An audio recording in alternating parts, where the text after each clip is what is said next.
piles taken care of and stacked on wood pile. That I now can get the ladder close to the building so I can get the new facer boards up. And it is now ready for eave troughs on this side.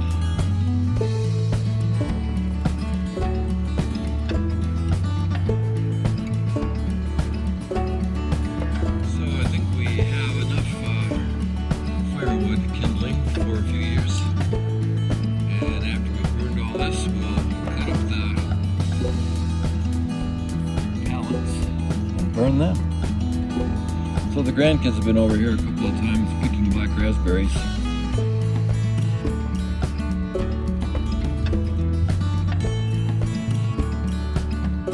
I am cutting up the longer pieces of scrap here. Some of this is this old round trim right here.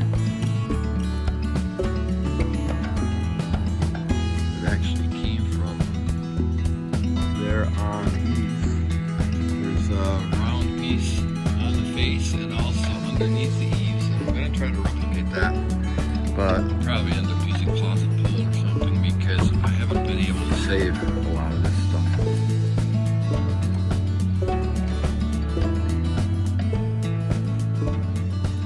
Okay, my 20-year-old Makita is all done. That's the end. That's not entirely bad news because the angle stops were broken on this saw. The safety switch was broken, duct taped a long time ago by one of my workers. So this is going out to the curb. It'll be gone in a minute. The scrappers have a really good eye around here. I knew the motor was going out. It started tick, tick, tick, tick, tick with each rotation. And of course I wanted to get every last bit of value out of it, so I kept going and it tripped a circuit breaker. And I don't want to replace the brushes. It's got a number of things wrong with it anyway. I'm going to get rid of it and replace it. You know, good and bad news in everything. The good news is I got my 20 years worth and $250 worth of value out of this. It was one of two chop saws I had on the job for my crew. I also had a Delta, and I don't know where that one is now. But we built 15 log homes in 8 years before the housing economy crashed in 2006, and I had to lay off the crew. This thing was left over from that, so I got my money out of it. I've been wanting to buy a new one anyway, so this was kind of timely. I have to have a better saw that has real good angle stops on it. It's precision when I get into finished carpentry and building built-in cupboards in here and crown molding and paneling and all that kind of stuff. So I'm gonna need something better than this. I've been inside working a lot of details like the hurricane ties, both there and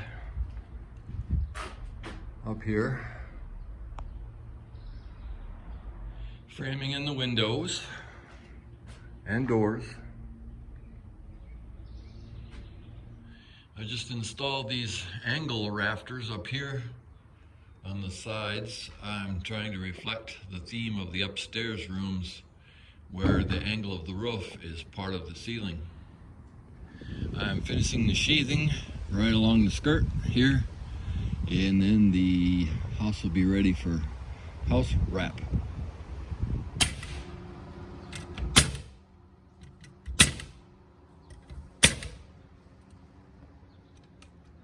So maybe we'll talk tools now. What is essential if you're going to take on a project like this?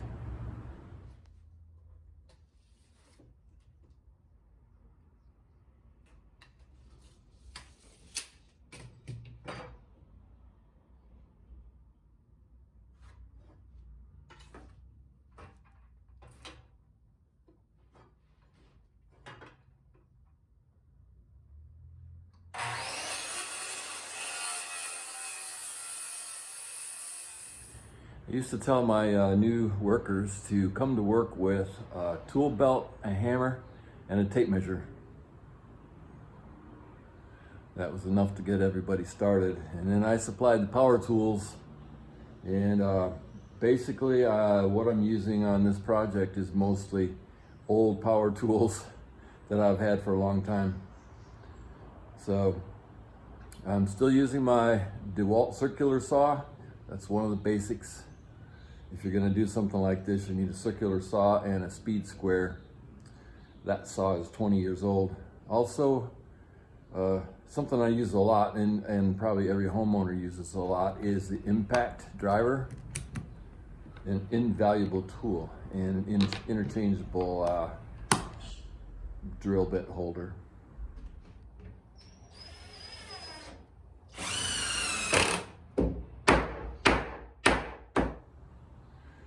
My guys used to make fun of me for always having a 16-ounce hammer.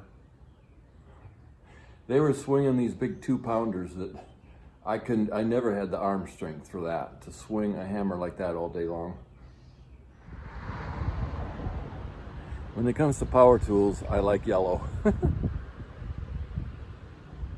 So I would supply the power tools, the hard hats, the gloves, and of course the boombox. So my favorite is DeWalt. DeWalt is a probably mid-range commercial grade tool, and I have a bunch of them.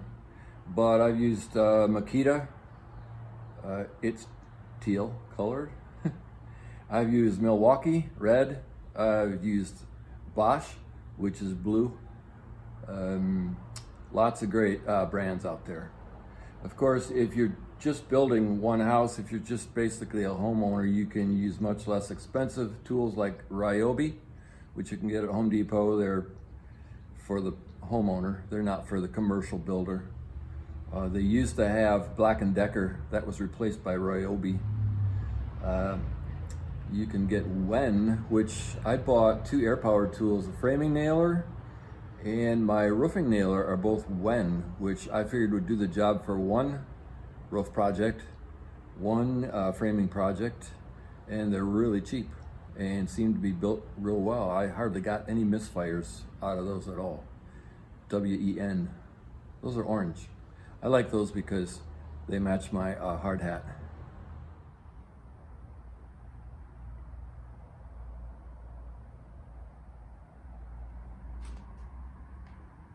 Shoot, power tools are like anything else. They eventually wear out. So I feel pretty good about getting 20 years out of my favorite miter saw, and almost that many years out of my favorite t-shirt. So that solid wood door is about a $400 door. I bought it for $40 online on Facebook Marketplace. Bought 2 of them, 80 bucks for 2 doors, $800 worth. Windows, wood windows, divided lights. I'm paying $28 for a 22 by 29, $22 each for a 20 by 25. For the side windows, end windows, And the small clear story windows. Clear story? Trusses. I did a simple search for like a king post truss, which is a real simple one online. $300 for one. This design, of course, is not simple. It's much more detailed and probably would have cost $500–600 for one truss. And there are 13 of them. So I built my own, buying the lumber for about 60 bucks for each truss. So $650 instead of $6,000 for the trusses. Well, there it is. The last stick of nails for this nailer.